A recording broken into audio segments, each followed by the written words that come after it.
Hi everybody, I've been a little bit indifferent about making videos lately.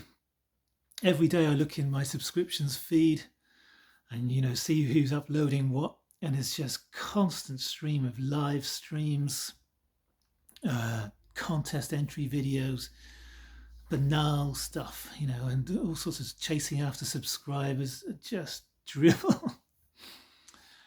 So I just wanted to get back to an old-fashioned vinyl community video where you just show some records, you just talk about stuff, like a VC chat at my place video. But let's just get on with it, shall we? 3 or 4 weeks ago I was in a charity shop and the manager said she had some records at home but she wanted to get rid of. She wanted to sell to me.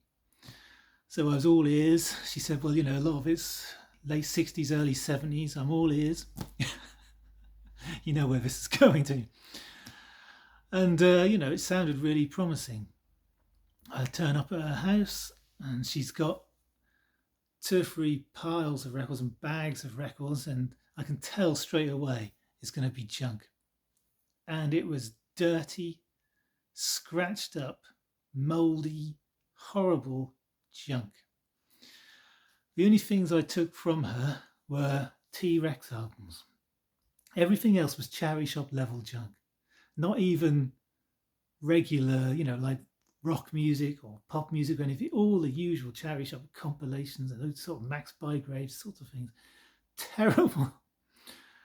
I took these from it. Now, most of them need a good clean. I only took these partly because I felt like I needed to do it. I had to. I hadn't ever heard this album, and also got a later reissue of Dandy in the Underworld. There's a few T-Rex ones. Anyway, I've got all the T-Rex stuff, but I didn't have this one. And I always wanted to hear it, and it was utterly disappointing, a bit disco in places, and just not a great record. I was hoping it was going to be better because I do like T-Rex's later singles. Some of the singles are really fantastic, but the album is just didn't cut it for me, So even though I tried to salvage something out of the dross that she had, I did actually say to her, I said, look, this needs to go down to tip. I'll be honest with you, So that's what she's actually going to do. But I felt like I ought to buy it, even the cover here needs gluing back together. It's just, why bother? Okay, now this is interesting. This is an album by a band called Regular Music. I've only seen it shown, clunking myself in the head. Now this is an old-fashioned VC video. We don't do edits over here. We don't faff around. Well, you could argue we just faff around constantly. Regular Music, 1985 on Rough Trade. And I don't think the name of the band helped it particularly, I don't think a cover like that particularly is helpful. It's a modern minimal classical. Very in the vein of Steve Reich. A really strong album. Really, really interesting album. Here's the label, very 80s. In this book here, which I've seen Calm show, and it's an old classic, I've had this 30 odd years. I got it from the library. It's on sale in the library. What was it, 90p? John Schaefer's Virgin Guide to New Music, New Sounds. A fantastic resource. Even now, it's just a fantastic resource. I'm going to read you this tiny, 1 or 2 sentence review of Regular Music. There's 2 tracks which are from cassettes, which are for a magazine, Land's End and Ritual. Anyway, exciting chromatic music that has a bit of a harder edge to it, but still uses the relentless progression of patterns of minimalism. The interplay of lines is often complex, and the melodies are looser, almost improvisatory. It really does sum it up very well. This actually is fairly easy to get. This isn't. This is their first release, and it was a self-released cassette. They've still got the pianos being made picture here, which you can only just see on the back of the sleeve, a little bit of something similar kind of image. Completely blank, as in nothing on the actual cassette labels. Here's an inlay, which they even got the track listing wrong when they typed it out, self-typed it. And you see one of the people here makes this very interesting, this band, to collectors, is this Heat's drummer, Charles Hayward, played with them. And he really makes this album. I mean, well, I say that.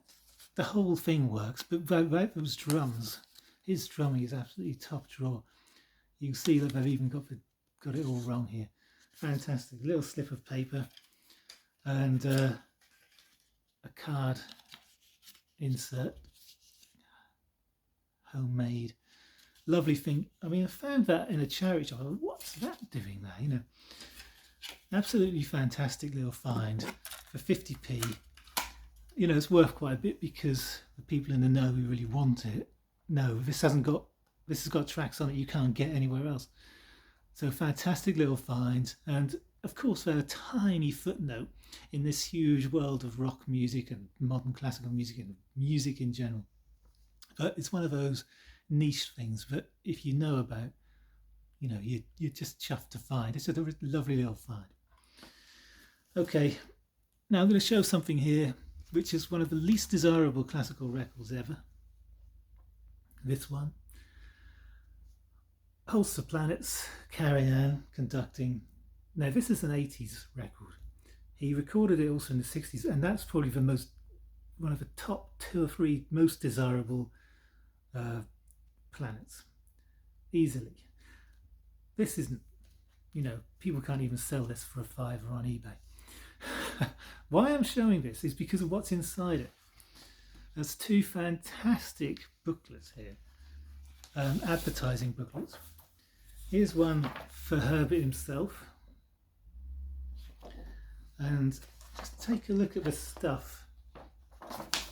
Oops.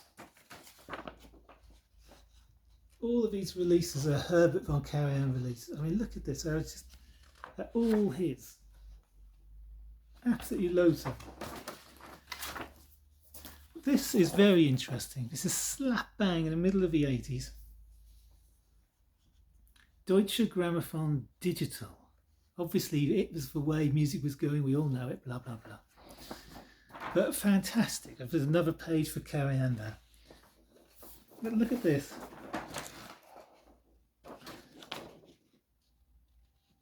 So many releases, and they're going on about digital and how it doesn't really say how great digital is, but it does actually give a couple of interesting little tidbits, the kind of thing that the selling points of digital at the time.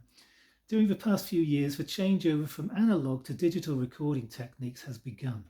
In this process, numbers, digits in brackets, are used for the recording of sound information, which results in extraordinary brilliance and clarity in sound reproduction. During recording, the sound waves are converted into combinations of digits which are recorded onto high-density magnetic tape. 1 second of recorded sound requires more than 44,000 combinations of digits. Any combination of digits represents the sound pressure at a certain moment. Now, I haven't heard anyone say that before. The greater the number of digits per unit of time, the greater the accuracy of the recording and sound reproduction. This technique eliminates tape hiss, wow and flutter, crosstalk and distortion, because on the computer tape, the digits are stored instead of sound waves. For the production of analog records and music cassettes, I love that word, music cassettes, all one, you know, the digital code is converted into the conventional audio signal without any loss of sound quality. So it's kind of verbose in a way, and they're trying to make it succinct, and they're not really selling it, they're just giving you facts. But it's very interesting to see this and the selling point of the time. You know, they made a big deal about it. It was big. It was a huge, huge thing. I remember it very, very well. And I remember going into a music shop, audio equipment shop, to buy some cassettes and TDK SA90s, you know, for best. SAX, rubbish. And they were listening to these latest CDs on this wall of black equipment, you know, with huge components and stuff, and saying how great it was, and looking down on me slightly because I was working at a recording studio at the time.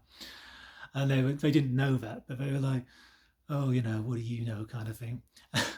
But the stuff they were listening to, they were all so into it. And you know how audiophiles are. It's just the latest thing. This is fantastic. Now, if they listened to that now, they'd be saying, what a load of rubbish, that's rubbish. But at the time, they were just obsessing about it amongst themselves in the shop, and I just thought, oh. Anyway, we're moving on. This is a very, very interesting record. You might not think so, but this is just a fantastic, fantastic record. It really doesn't look it, does it? It's by Peter Warlock. It's the Curlew, which is one side of this album, which is 4 W.B. Yeats poems put to a song cycle.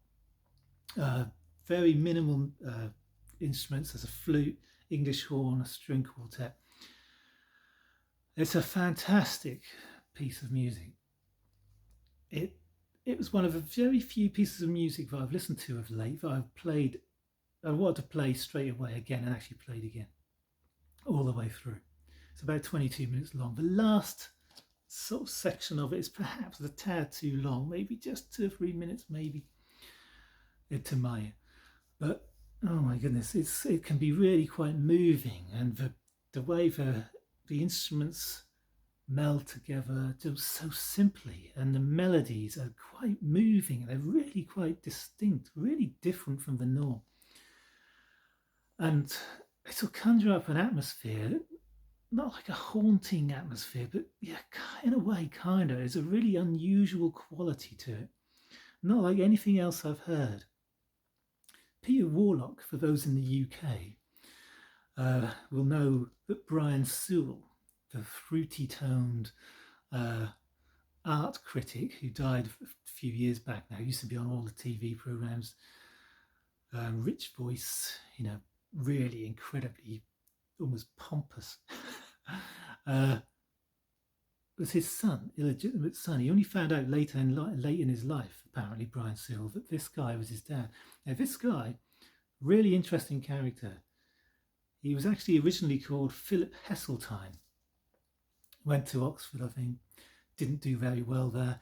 Befriended Delius. Became the first person to write an autobiography of Delius. Actually hung out for a while with D.H. Lawrence. He was around that time, 1920s, 1930s. Killed himself in his 30s. Absolutely ridiculous. I have no idea why. He got heavily into the occult and things that may have been part of it. And this record says he never really succeeded in anything. But his music, this is absolutely top drawer. The side 2 has got lots of short songs, and I don't think they're quite as evocative. But those particular pieces, he reproves the curlew, the lover mourns for the loss of love, the withering of the boughs, and he hears the cry of the sedge. Marvellous, marvellous stuff, and I highly recommend, for those who might be interested in that kind of stripped back, emotive, slightly haunting classical vocal music. There's tenor vocal. And stripped back instrumentation. I think you might love this. I think it's just got something unique about it. Now, just to finish off, of late I've been sort of struggling with the music thing. I've found it,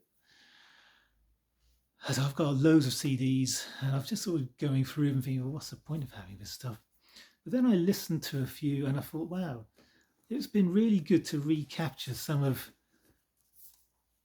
why I bought these CDs in the first place. Here's Atomic Rooster's first album. Still haven't got the vinyl of it. You know, I won the original UK. I know Dale, Gateful 33, picked one up really cheap recently. I think he got it cheap. But what was fantastic was listening to these 2 tracks here, Friday the 13th and 7 Lonely Streets. BBC session on the Mike Harding show, no less. And they are so heavy, and they're the only two recordings of the original lineup before John Ducan came in. It's the only time Atomic Rooster actually had a bass player. Just fantastic. They are so heavy. It was just like, wow, they would have been great to have seen live at that point. So really brought back to life again. Like, wow, there's some great stuff on these discs. So just picking out discs and picking out the extra live tracks and the stuff which is a bit different. I had the Fireball by Deep Purple. There's a couple of extra tracks on there which I should have put on the album, really, like Freedom and I'm Alone, which was a B-side of Strange Kind of Woman, the single. That I'm Alone was just a pounding classic. If I'd have put that on Fireball instead of Anyone's Daughter, it would have been a 5-star album. But also stuff like this, you know, live sessions by Fairfield Parlor. I mean, can't touch it. But conversely, well, actually, I picked this up as well the other day. I mean, I saw that in a charity shop. Okay, I've never listened to Townes Van Zandt. I never really kind of bothered. And this is, you know, it's a typical, there's an element of country. I don't do country very well. I can handle some of it. There's really very witty lyrics. But sometimes, you know, humour and wit can become stale very quickly. This has something about it, of the way he chats to the audience, and it's a really intimate and you feel like you're there kind of thing. I don't know how often I'll listen to it. I enjoyed some of it. I haven't listened to the whole thing, but there's something about him which makes it engaging. And I know people are always waxing on about Townes Van Zandt in America. Yeah. This did nothing for me. This also, see, I'm going to get through a load of CDs and just get rid of them, because I've got things like the Serpent Power, psychedelic stuff. It's so patchy, it's untrue, you know. It's just like, I'm never going to listen to this. I realised I've got so many records and CDs I haven't listened to for years, and I probably never will. Just get rid. Stuff like this, absolute crap, does nothing for me. And on that bombshell, where everyone will disagree, but no one will, because no one will have got this far, I'll see you all later.